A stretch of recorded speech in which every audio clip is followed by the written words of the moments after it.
जुटा ले, लाठी में तेल पिला ले, कितनो तू भीड़ जुटा ले, लाठी में तेल पिला ले, बीजेपी के झंडा नाही झुक बैठोगे। राम कृपाल डरलौ ना अभिमन्यु न डरतौगे। पाटलिपुत्रा क्षेत्र से भी न संसद बनथुन गे।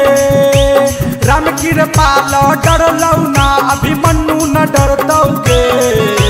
पाटलिपुत्रा क्षेत्र से भी न संसद बनथुन गे। सुन ले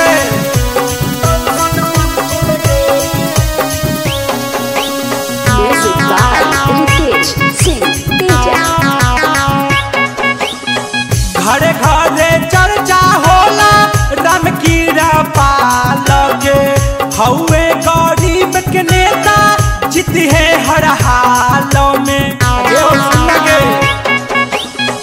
घरे घरे चर्चा होला राम कृपाल के। हौवे गरीब के नेता जीती है हर हाल में।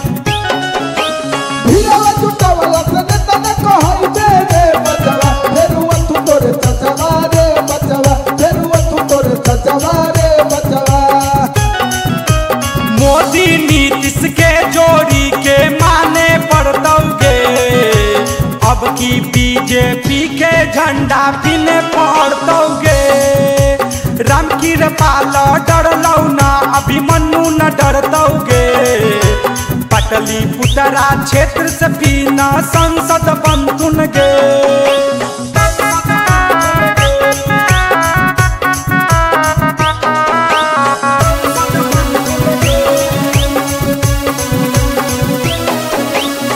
राम कृपाल के संगे खड़ा हऊ शहर।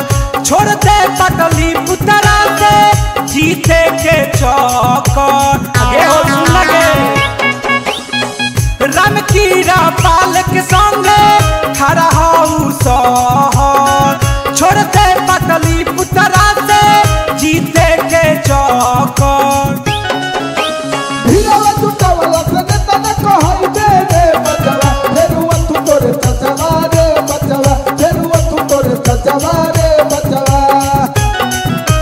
झूना लाल धर्मेंद्र के सपना पूरा होतौगे।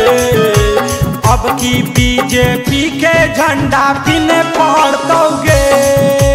राम कृपाल डरलौ ना अभिमन्यु न डरतौगे। पाटलिपुत्रा क्षेत्र से भी न संसद बनथुन गे।